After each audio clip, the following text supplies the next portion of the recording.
And let's move on to Andy's presentation of mapping, modeling, measuring, and monetizing.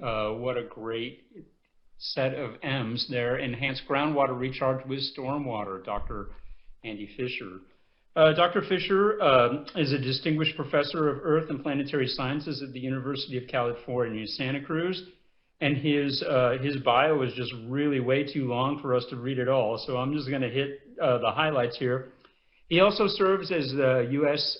Santa Cruz Director for UC Water, a co-PI for the Center for Dark Energy Biosphere Investigations, and the founder of the Recharge Initiative, which is an organization that you could go find online. So the Recharge Initiative is a focused effort to protect, enhance, and improve the availability and reliability of groundwater resources. Dr. Fisher has authored or co-authored over 200 articles, books, chapters, reports, and other documents, and supervised 24 grad students and more than 50 undergraduate researchers, and he does a whole lot of stuff. So we're really honored to have him. And take it away, Andy. Thank you very much. It's really been fun to be here, and I appreciate the opportunity to spend a few minutes with you. So in general in California, there are really three major threats to water supply. Of course, increasing demand is one of the big ones. But two others that folks may not think about as much are shifting land use and the increase in intensity of rainfall. Not a change in the total rain, but the fact that more rain is falling during a smaller number of more intense storms. Both of these last two factors tend to make more water run off the landscape, and that results in less groundwater recharge. Now, the challenges to California go from quantity to quality. This diagram shows on the left-hand side groundwater level changes over a 10-year period, the second half of which includes the recent drought, and those circles that are in red and orange indicate water level declines of 2.5 feet or more. On the right, we see measurements of water quality highlighting nitrate and nitrogen in groundwater, and the dots that are in red are above the drinking water standard, and even those that are in yellow are pretty high, and many of those actually that are blue are above background levels. Well, what you can see is there is a correlation between the decline in water quantity and the decline in water quality. Here on the Central Coast, we're especially dependent on groundwater. We don't use more groundwater than other parts of the state, but we use a larger percentage of groundwater in order to satisfy our freshwater demand. And that's a big challenge for us, but it also provides potential opportunities because that dependence is so strong. And part of the reason the dependence is so strong is because we have no choice. We're essentially off the grid in terms of this massive intrastate transfer system, and also we have no major rivers like the kind you see in other parts of California that provide these excess flows that can be transferred around, and we have no winter snowpack of significance. So every year we're dependent on what happened that year and the previous year and maybe a couple years before, but we really are watching that precipitation each year. So it sounds like enhancing recharge could be helpful, but there are a variety of technical and economic and policy challenges that are associated with that, and I'm going to just give you a whirlwind overview of a couple of those and talk about some of the things that we're collaborating on in the Pajaro Valley. So the Recharge Initiative is really trying to do a number of things. We're trying to map and identify locations where recharge might be accomplished. We want to model the availability of water, help to actually build projects where we can measure benefits, both to supply and quality, and then we've been engaged in this incentive program that I'll tell you about in a moment. So first I want to just discuss managed recharge a little more broadly. There's sort of two extreme end members that many people may be familiar with. Low impact development. This is small projects that are typically located close to the source where runoff is generated, and then large regional spreading grounds where water's piped in, often from great distance or maybe from a large recycling plant. And these really differ in scale. LID tends to generate an acre-foot or two per year. Regional spreading ground projects can be huge, like in Orange County or Santa Clara Valley, and can generate over 100,000 acre-feet per year per site. We've been kind of focusing at an intermediate scale where we think there's a lot of opportunity, potentially at relatively low cost, and with only modest engineering effort. And this is what we call distributed stormwater collection, leading to managed aquifer recharge. So Brian's told you about Pajaro Valley. I'm not going to spend much time on it, but I'll just note that it really is the value of the ag that's providing much of the incentive to develop programs to help to balance that aquifer. And in that area, which is a very small region, it has quite a large economic base, not just the crop production, but all the ancillary work that goes on, and then all the other social and economic activity that's created by all of that activity. And as Brian mentioned, the overdraft in Pajaro Valley, it varies year by year. It depends on the rain, it depends on the pumping, but what you're looking at is something on the order of 20 to 40% of annual pumping, at least as of about 5 to 10 years ago. As Brian noted, things are starting to head in a very good direction, but there still is a deficit, and the goal of the basin management plan is really to balance the basin by finding a combination of about 12,000 acre-feet of increased supply and reduced demand. And of course, it's that imbalance which is leading to the seawater intrusion along the coastal area. So here's one example of a project that we've been helping with, and this is on Boca Risa Ranch, sort of towards the back, the eastern side of the basin. And in this area, runoff from around 170 acres of agriculturally developed landscape is directed towards a series of ditches and culverts through a small sediment detention basin, and then eventually into this infiltration basin located here. The concept of the project is to capture some of the big runoff events that occur during intense rainstorms and then direct some of that water to a location where it can infiltrate relatively rapidly. And the general goal is to get about 100 acre-feet per year during an average water year. Here's a summary of 9 years in which we've been monitoring at the site and helping to try to improve performance.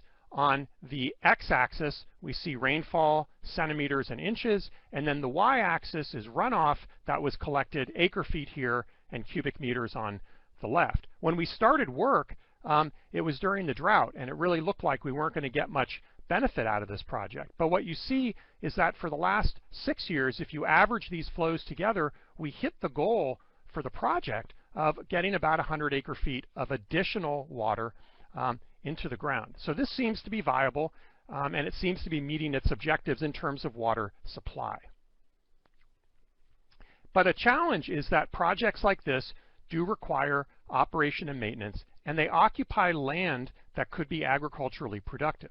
So it's important, if projects like this are going to be done, that we provide some kind of an incentive which can offset these really real costs that the stakeholders who are involved are seeing.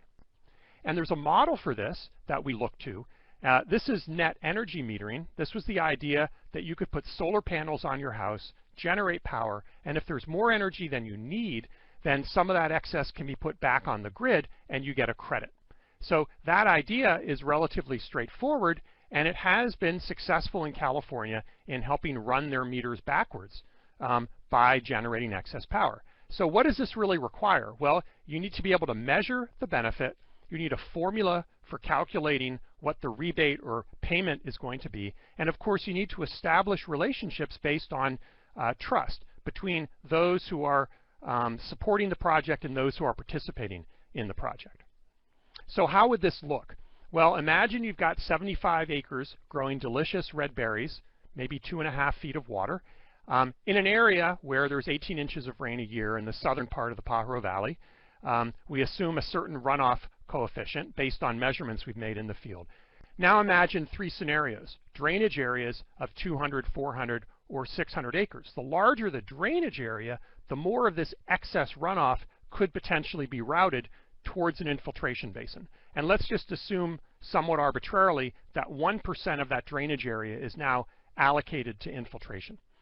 In much of the Pajaro Valley, the pumping augmentation fee is about $250 an acre foot, and we'll assume here a 50% rebate. So you get 100 acre feet in the ground, you get a payment equivalent to the pumping cost for 50 acre feet. So here's how that would pencil out. Imagine on the left we have a non-participating grower pumps about 190 acre-feet, pays for that water. Right? Now you have 3 other growers who participate with drainage areas of 200, 400, or 600 acres. We do a calculation to correct for the incidental infiltration that would have occurred anyway. We don't account for that as a benefit. And then what's left is this infiltration benefit. And for 200 acres of drainage, you get about 60 acre-feet of benefit. So the net pumping is reduced. In the case of 400 to 600 acres of drainage, you actually have so much infiltration that the net pumping is negative. In other words, more water is being put in the ground than is being pumped out of the ground. So what does that mean in terms of water cost? Well, for the grower who doesn't participate, the cost is about $46,000 a year for water. For the grower with 200 acres of drainage, the cost is driven down by about $15,000 per year. And with a large enough drainage area, this grower pumps the full 188 acre-feet, grows those delicious red berries, and at the end of the year would get a check for $800 because so much more water is being put in the ground than is being taken out. Well, this is more than a fantasy or a scenario. A group of us proposed to the board of directors for Pajaro Valley Water that they give us a try as a pilot project. And that's been running since the fall of 2016. That is water year 17. The concept is to get 1,000 acre-feet, around 10% of the deficit, into the ground at build-out. This is going to require multiple projects, not just one. We at UC Santa Cruz, working in close collaboration with the Resource Conservation District of Santa Cruz County, and of course with our stakeholders, we serve as the third-party certifier. That is, we count the benefit, we deliver a report, and everybody agrees in advance to accept our numbers and not argue with us about them. Then the agency helps by issuing the rebate on an annual basis. We work with landowners, we work with the agency to help identify sites. We want to build the projects so we can measure the benefit, and that's important. If you have a whole lot of inflow coming from different places and you can't measure it, it's hard to quantify that benefit. So right now, there are 2 active RENM sites. That's recharge net metering. We have a lot of sites in the queue. One thing we weren't sure about was whether enough people would want to do this that we could justify running a program. But frankly, at this point, the biggest challenge is our own bandwidth, our ability to investigate sites and evaluate and then get things set up in order to run projects. So that brings us to our first poll question. All right, Alex, Andy, how did our contestants do?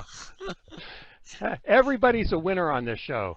Of course, the answer really is all of the above, but you know, it really varies place by place, and it probably varies year by year, and it may even vary week by week. This is really a challenge in managing groundwater, and it's one of the reasons when we think about managing water, we need to think about an entire basin, because different places are going to have different responses, and they really are going to vary with time. Let's go back to the talk. Thank you. So one of the challenges is to figure out where to put managed recharge projects. And we've done a couple of analyses in collaboration with regional water agencies. This map shows all of Santa Cruz. This map shows all of Santa Cruz County. We combined a bunch of data sets and did some modeling to try to figure out where groundwater might be improved through collection of stormwater. So this is a suitability map we generated for recharge. The southern area here shows the Pajaro Valley. Areas in green are more suitable. And the key point here is these patches of green are scattered all over the valley, not just in any one place. We then took on a series of runoff modeling exercises to try to figure out how much water could actually be available. And to do this, we divided up the Pajaro Valley into a number of these little polygons or hydrologic response units. In each unit, we assign more than 60 different parameters, things like how much sand is in the soil, how much concrete makes the surfaces impervious, the density of vegetation, all kinds of data. And then we apply rainfall to the landscape using historical, very detailed records from across the region. We create scenarios that are dry, normal, or wet. And here's some maps of runoff. So the pink is less runoff and the green is more runoff. And of course, there are big differences. During wet years, we get a lot more runoff. But you can also see how variable the runoff is. The city of Watsonville generates a lot of runoff because of all the concrete. These areas near the coast don't generate much runoff because of all the sand. So this lets us look in a very granular way at how much runoff is generated. We also looked at pre-development and contemporary land use. What's the effect of agricultural activity and urbanization on runoff generation? And this was pretty interesting. The lower map shows pre-development. All that pink means there was a lot more recharge and evapotranspiration before we developed the basin. And that's one of the reasons why the groundwater system is challenged, because frankly there's less water going in over historical times, as well as more water being extracted. Now, one of the things we could do with these two sets of coverages is put them together. We take our suitability map and we overlay it with our map of runoff generation, and the areas in dark blue here are these patches of multiple acres where infiltration basins in principle could be placed if there was sufficient supply. And I just want to point out the site I showed you earlier on Boca Risa Ranch is right here, and that basin happens to be located over a little blue patch that is highly suitable. In part, it's because that's an ancient stream channel with coarse deposits that cuts across that part of the basin. And by accessing that window, we can get water into the ground. That brings us to poll question 2. All right, pens down, everybody. Andy, how did we do? Yeah, I think people are on the right track. My guess is, again, this is highly variable, and it's, again, going to vary by place, it's going to vary by time, and even within a water year, it can vary. But I think in general, the numbers are going to be between 20 and 80%. You know, I've often said that a groundwater aquifer is a bank like a colander is a bucket. That water is on the move. And there are rare cases where you can put water in and it sits there waiting for it to be pumped out. But in general, that water's moving. Now, you could think of that as loss at some level, but it really is a benefit to many of the hydrologic system services that water on our landscapes provides. The movement of that water is flushing out solutes, it's providing base flow that supports streams, it's creating hard grounds along the coast that help to provide refugia and fish habitat. There's just a huge number of benefits that occur because of the movement of water. So if we think about groundwater recharge only in terms of storage, I think we're really missing a big part of the story. And I think the fact that it's not going to be 100% recoverable is fine as long as we plan on that basis. And again, these are generalities that I'm talking about here. Individual projects certainly have higher amounts of recoverable water. So I'm going to wrap up the talk by telling you about a new project that we helped to launch last year that's very exciting. And this is at another ranch, Thompson Ranch. It's got a much larger drainage area supplying stormwater collection. In this case, about 1,300 acres. The blue area that kind of looks like a little mushroom over here, this is actually rangeland, and then there's irrigated cropland. That drains into about a 15-acre parcel, a piece of which has been allocated for a recharge system. And this is an engineering drawing that shows the design for that system. There's about a 1-acre sediment detention structure, and then a gabion basket and a culvert that leads into a 4-acre infiltration basin. And in collaboration with our RCD colleagues who were able to generate some additional support, we were able in the fall of 2019 to install a whole series of carbon amendments into the soil. One of the things that we've been working on is improving water quality during infiltration. I'm not going to have time to go into it during this talk, but I'm happy to answer questions about it and direct you to some papers. But as water moves rapidly through the shallow soil, conditions can develop if you have enough bioavailable carbon so that native microbes can help to consume nitrate and provide other water quality benefits. And we've been testing different materials. Biochar in this case, biochar plus wood mulch with alfalfa, and a patch with almond shells. This year we renewed that patch with almond shells and rice husks provided by a grower in the Central Valley. And we have instruments in the system that we use to monitor how it functions. So here's a panoramic photograph from last fall. This is a sedimentation basin. These are the foothills to the right where the San Andreas Fault is located. Here's the gabion basket. A pipe leads into the main basin here, and the diagram, the photo on the lower left shows after all these amendments were blown out into patches in the basin, and then this giant tilling machine came across and then tilled them into the upper 2 feet of soil. We put out instrumentation. We just finished deploying these instruments for the current water year, and we're getting real-time data returns so we can monitor the rainfall, the flow, the water level, and then we can rush out and we can instrument or we can collect samples of fluid from the instruments we've already deployed. We have 18 locations monitored with tubes coming up the side of the basin where we're able to then pull water samples from in the basin and from below the carbon amendments in order to document the improvements to water quality.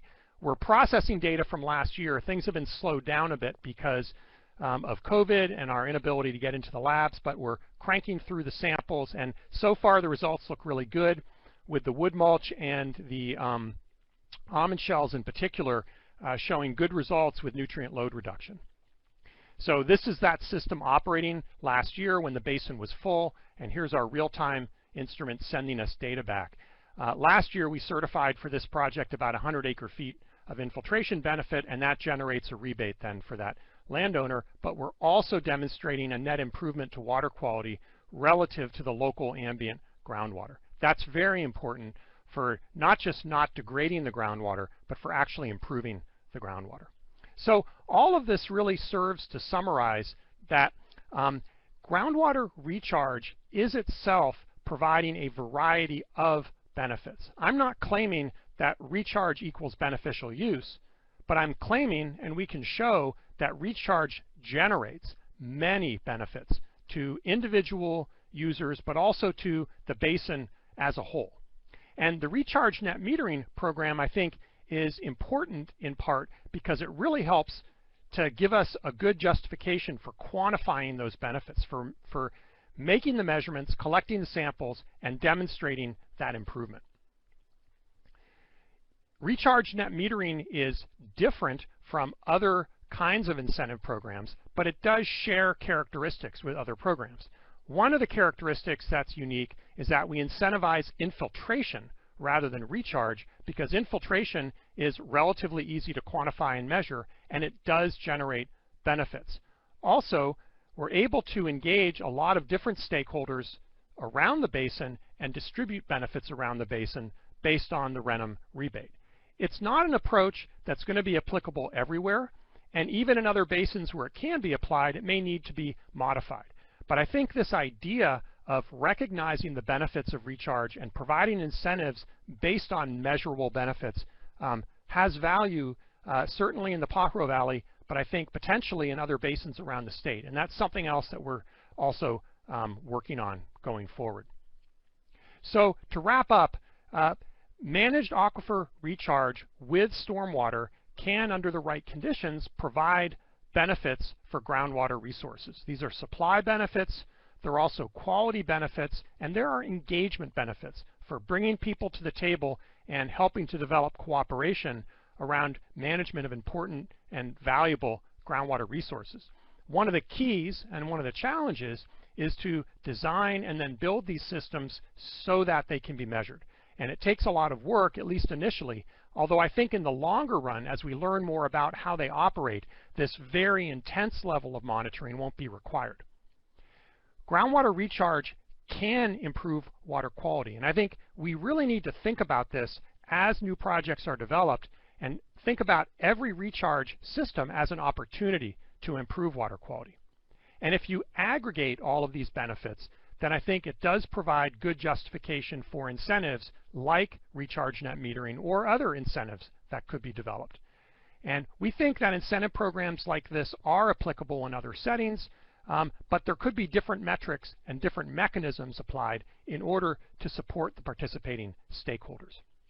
So with that, I do want to thank the conference conveners and organizers and our support folks here running the technology for running a great conference. I'm really happy to be here with Brian to answer questions that you might have. And my email is here. I'm happy to point you to more details, some technical studies. and follow up after the conference is over. Although I'm going to be a little hard to get to for just a couple of days. We're doing a ton of field work now, trying to get all of our gear out before the rain begins for the fall. But I will follow up with you. Don't hesitate to nudge me.